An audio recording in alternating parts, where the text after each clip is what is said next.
कहना है यहाँ पे जो भी लोग रह रहे हैं वो लोग दमा के मरीज हो जाएंगे कुछ। एक्सीडेंट होने के बाद यहाँ पे सब पता नहीं गड्ढे में गिरते हैं, कहाँ गिरते हैं, और इतने सड़कें इतने खराब कर दिए हैं कि आगे जाने में। नमस्कार, मैं राकेश चंद्र त्रिपाठी, आप देख रहे हैं सच मिशन 21 और मैं इसमें उरुआ गोला मार्ग पर राम जानकी रोड पर मैं इसमें खड़ा हूं और ये सामने यह गोला पंप नहर बारानगर मार्ग है और यह प्रमुख नहर है जो सरजू कैनाल के नाम से प्रसिद्ध है और ये नहर गई हुई है और इसी नहर के बगल में यह सड़क है जो सरजू कैनाल के लिए सड़क बनाई गई थी और इसकी दुर्दशा देख करके कुछ कहते नहीं बनता है। विगत कई वर्षों से यह सड़क बनाई गई जिसकी चौड़ाई भी लगभग 3 मीटर है, लेकिन इधर स्थिति क्या बनी कि इधर दिखाइए कि यहाँ पर ये जो बोर्ड है, ये जो बोर्ड है, ये बोर्ड लगा हुआ है, साधारण बालू घाट का बोर्ड लगा हुआ है जो रतनपुर मलौली हरिहरपुर लिखा हुआ है और दूरी 5 किलोमीटर है और बालू घाट के जाने के लिए रास्ता इधर से है, लेकिन ये जो सरजू कैनाल नहर का जो रोड है यह निकला हुआ है और इसी रास्ते यह बालू की निकासी घाट से हो रही है। घाट से निकासी हो, बालू का ठेका है, ठेकेदार बालू बेचे, कोई किसी को आपत्ति नहीं है, लेकिन ये जो रोड है, यह सड़क जो है यहाँ के आसपास के दर्जनों गांव का यह संपर्क मार्ग है और इसी रास्ते यह सरजू कैनाल नहर पर यह जाने का मार्ग भी है और इसी सरजू कैनाल के ही बगल में इस जनपद के दक्षिणांचल का सबसे प्रसिद्ध सिद्धपीठ बारानगर कालका पीठ माता जी का मंदिर है और यही मार्ग एक जाने का मात्र मार्ग है और आगे यह सड़क निकल करके सीधे मुरारपुर होते हुए धुरिया पार होते हुए यह शाहपुर, बेलघाट, शाहपुर और कमरिया घाट तक यह मार्ग आगे जाकर के जोड़ देता है। लेकिन इधर 1 महीने से स्थिति इस मार्ग की यह है कि जब से बालू का खनन शुरू हुआ है तब से जो है 10 चक्का, 20 चक्का, 16 चक्का ओवरलोड बालू यह निरंतर इस रोड से जा रहा है और हकीकत यह है कि अगर कोई ट्रक जा रहा है तो आसपास के लोग कोई भी अगर दोपहिया से अगर रहेगा, अगर आना चाहेगा तो नहीं आ सकता है। अब देखिए रोड की दशा दिखाइए, ये पूरी तरीके से ये रोड जो है ये सड़क बैठ गई है और आगे देखिए हमारे सामने यहाँ पर आसपास के गाँव के ग्रामीण इकट्ठा हैं जो काफ़ी आक्रोशित हैं और उन लोगों का कहना है कि लगातार हम लोग प्रशासन को भी अवगत कराए कई बार कि यह सड़क जो है बालू ढोने की सड़क नहीं है और जहाँ से ठिका है वहाँ का सड़क जो है बालू ढोया जाए और ओवरलोड न ढोया जाए, लेकिन इस मार्ग से न ढोया जाए। पूरी सड़क यह 7 किलोमीटर प्रशासन आकर के खुद जांच कर ले, देख ले, कहीं भी यह सड़क की गिट्टी नहीं मिलेगी, सब धूल ही मिलेगी और जगह जगह गड्ढे मिलेंगे। और इस समय कंडीशन इस रोड की है कि अगर ऐसे ही यह 2-3 महीने लगातार बालू खनन का काम चलेगा और सड़क धंस जाएगी तो आगे गर्मी बरसात में लोगों का जीना हराम हो जाएगा, यह स्थिति है। आगे मैं दिखाता हूँ, आगे दिखाइए, ये सड़क है, ये सड़क की इसी चौड़ाई में देखिए, कहीं ये नीचे दिखाइए, कहीं जो है सड़क का कहीं पता नहीं है। ऐसे ही 7 किलोमीटर तक ये सरजू कैनाल तक आगे तक कहीं भी कोई गिट्टी का पता नहीं है, सब सड़क पूरी तरह से धंस गई है और इसका कोई खोज खबर लेने वाला नहीं है। हमारे सामने कुछ यहाँ के क्षेत्रीय ग्रामीण, यहाँ के संभ्रांत लोग उपस्थित हैं और मैं आप लोगों से जानना चाह रहा हूँ कि आखिर किन परिस्थितियों में ये रोड की बदहाली आज हुई है। आपका शुभ नाम क्या पड़ेगा? मेरा नाम राघवेंद्र पांडे है। राघवेंद्र पांडे जी, यहीं चकसरिया गांव का निवासी हूं। दीवानी कचहरी गोरखपुर में अधिवक्ता हूं और इस संदर्भ में हमने यहाँ के स्थानीय तहसील गोला के एसडीएम जी को बात किया था, तो उन्होंने आश्वासन दिया था कि 1 हफ्ते में हम इसका निराकरण कराएंगे। कब बात किए थे आप? ये 1 हफ्ता पहले बात किया था और आज भी हमने सुबह जो है उनको अवगत कराया। इस संबंध में जिलाधिकारी महोदय गोरखपुर को भी उनके मोबाइल नंबर पे हमारी उनकी बात हुई, उन्होंने भी कहा कि इसका निदान कराएंगे, परंतु अभी तक कोई निदान नहीं हुआ। और ये रोड एक्चुअली जो बनी है वो नहर विभाग की तरफ से बनी है, पीडब्ल्यूडी को रोड नहीं है।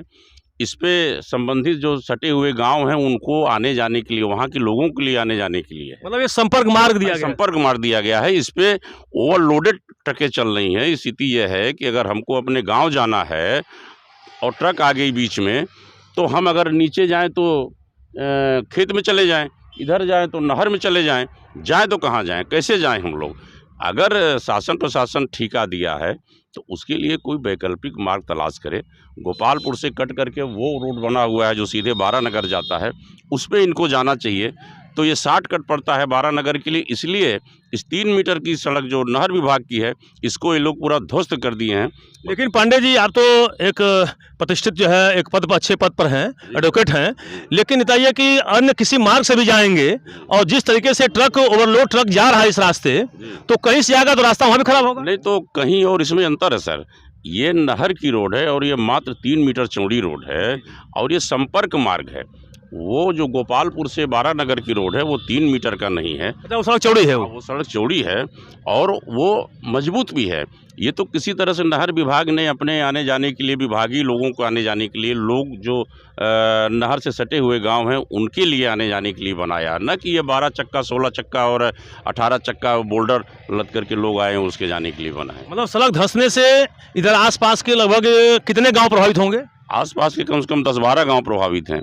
ये चौराहा जो पकवा बाजार है, यहाँ स्थानीय लोग रह रहे हैं, यहाँ एक डिस्पेंसरी भी है, यहाँ पे डॉक्टर साहब अपना क्लिनिक चलाते हैं और वहाँ पे बैठना मुश्किल हो गया। आप देखिए ना कितनी दूर उड़ रही है, बालू पूरा गिरा करके छोड़ दिया गया है। ये बालू जो है उड़ रहा है, ये बालू उड़ करके पकवा बाजार वहाँ तक पहुँच, आधा किलोमीटर तक पहुँच चुका है। तो आने जाने में एक्सीडेंट भी, और मेन रोड भी इससे प्रभावित है ना, आप तो खुद देख रहे हैं मेन रोड भी इससे प्रभावित है। रात में आप आइए, साइड नहीं ले सकते, बालू पे आप जाते हैं तो फिसलन है, आप गिर जाएंगे। ट्रक के ओवरलोड की स्थिति जो है, आगे भी जो सड़कें हैं वहाँ भी सड़कें धंस रही हैं, क्योंकि अभी शिकायतें आई हैं कि उरुआ से आगे मालमपार रोड जो है वो भी बिल्कुल अब धंस रहा है। वो तो ध्वस्त हो गया, वो भी ध्वस्त हो गया। उस संदर्भ में भी हमने IGRS किया था, लेकिन उसमें भी कहीं कोई सुनवाई नहीं हो रही है। समस्या है कि जोगी जी का गृह जनपद है, जोगी जी इतने टाइट मुख्यमंत्री है, इसके बाद भी अगर इस क्षेत्र की ये दुर्दशा हो और सड़कों के बारे में स्पेशली अधिकारियों के कान में कोई जूं नहीं रेखता है। मैं स्वतः इसमें नहीं कुछ तो कम से कम DM गोरखपुर, SDM गोला और खनन विभाग के आज जो अधिकारी थे उनसे भी हमने बात किया। आज बात किया हूँ, लेकिन कहीं कोई सुनवाई ही नहीं हो रही। IGRS पे आप डालिए तो फर्जी रिपोर्ट डाल करके लोग भेज दे रहे हैं। यही तो है इस शासन की हाल। तो आगे आखिर क्या करेंगे आप लोग जो इस तरह दुर्दशा झेल रहे हैं? आगे आप लोगों का क्या प्रोग्राम है, क्या कर सकते हैं? अब आगे अगर नहीं यहाँ के अधिकारी लोग सुनते हैं तो जनता दर्शन जो मुख्यमंत्री जी का है वहाँ प्रयास करेंगे, वहाँ पे हम लोग जाएंगे, सब लोग इकट्ठे होकर के जाएंगे। आपका शुभ नाम क्या पड़ेगा? डॉक्टर BK राय। क्या कहना है इस रोड की दुर्दशा के बारे में आपको? अरे इस रोड के बारे में क्या कहना है, यहाँ पे जो भी लोग रह रहे हैं वो लोग दमा के मरीज हो जाएंगे कुछ। धूल तिंजारी उड़ रही है, धूल उड़ रही है बिल्कुल बहुत। आपका तो सटे मकान ही पर सामने है, सामने यही सामने दिख रहा मकान है। जी आपका है। जी। और आसपास भी लोग सब लोग प्रभावित हैं। सभी प्रभावित। आपका शुभ नाम क्या पड़ेगा? राम सागर राय। राम सागर राय।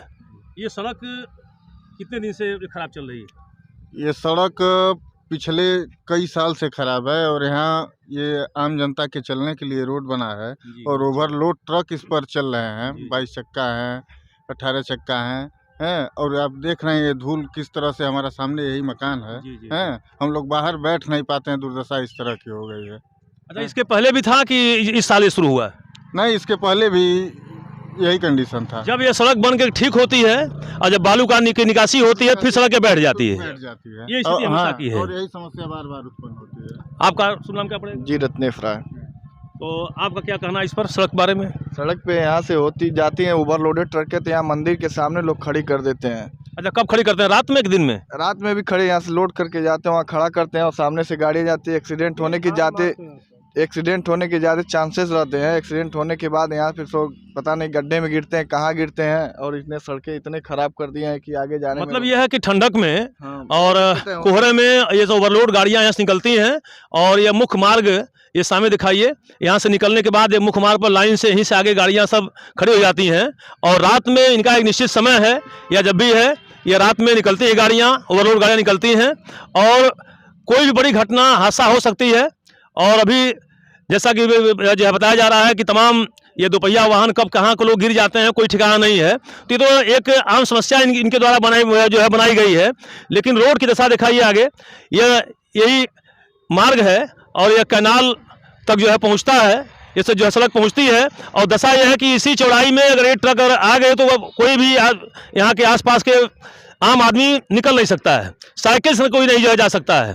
तो इस तरीके से मैं गोरखपुर जनपद के या प्रशासन को का मैं ध्यान आकृष्ट करना चाहता हूं, और विशेष तौर पर प्रदेश सरकार को, कि गोरखपुर के जनपद के दक्षिणांचल में जो यह प्रमुख जो है सरयू कैनाल नहर जो मार्ग है, जो राम जानकी रोड के से जुड़ता है, संपर्क मार्ग इसको कहा जाता है, और इसकी जो दुर्दशा है, अब जो यह अवैध, तो मुझे कहना ही पड़ेगा, क्योंकि ओवरलोड ट्रक जाने का रास्ता ये नहीं है, आम नागरिकों का रास्ता है, और इस तरीके से जो इनका आगमन है उसको रोका जाए।